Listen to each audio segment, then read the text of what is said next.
Mr. President, Madam Prime Minister, Ministers, Your Excellencies, ladies and gentlemen, dear participants, welcome.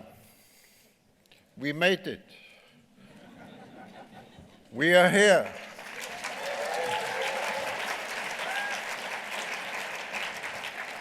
The first large multi-sectoral international gathering in Europe since COVID began.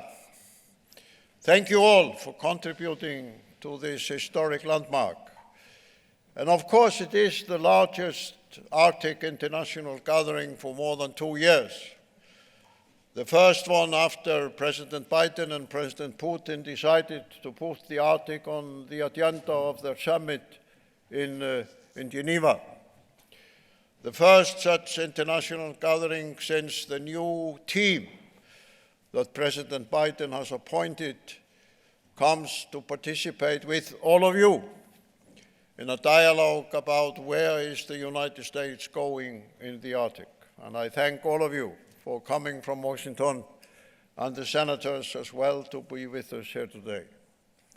It's also the first international gathering where the European Union will present its new Arctic policy and take questions from all of you about that policy. It's also the first international gathering where both the new government of Greenland and the foreign minister of the Danish kingdom will present their new vision of their Arctic role. It is also the first international gathering after the historic Mosaic scientific expedition came back from being the first people in human history to observe in a scientific way what's happening around the North Pole in the darkness of winter. I could go on for a long time just to indicate to all of you that you are participating in a landmark event which sends a signal not only to the Arctic community but also the entire world that the playing field of the Arctic has changed. It has moved from being a remote, unknown part of the planet into center stage of the geopolitical, environmental, climate, dialogue and cooperation of almost every country of significance in the world.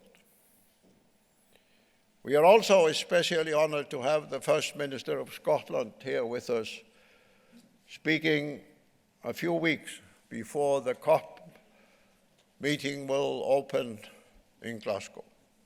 And as we all know, the success or failure of our common human endeavors in the Arctic will be of major consequences to the future of the climate of our planet.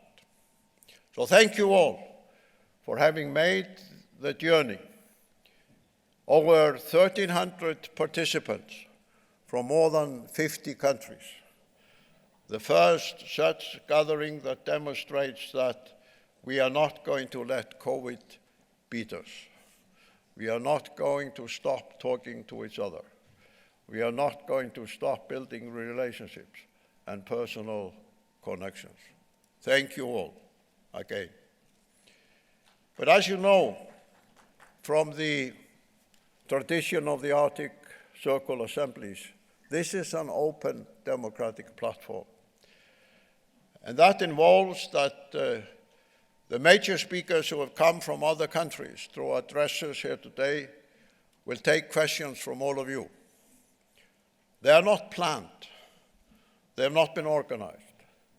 It's up to you how you want to use this democratic opportunity to make the representatives of countries and international organizations accountable in this way. There will be microphones going in different parts of the hall, and you have to raise your hands in order to be able to put your questions.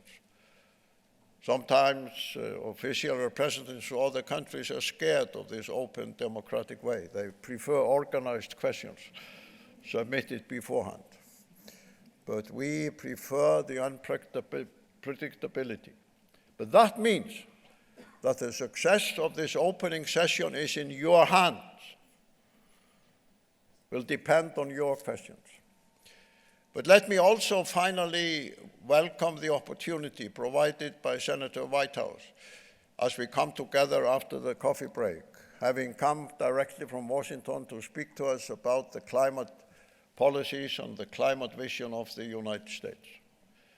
And following Nicholas Sturgeon's speech, I think that is appropriate, that we will have directly from one of the most distinguished senators in the climate battle in Washington, his vision of where we are heading. And with those words, I welcome you again and invite the Prime Minister of Iceland, Katrín Jakobsdóttir, to make her opening speech. Thank you very much.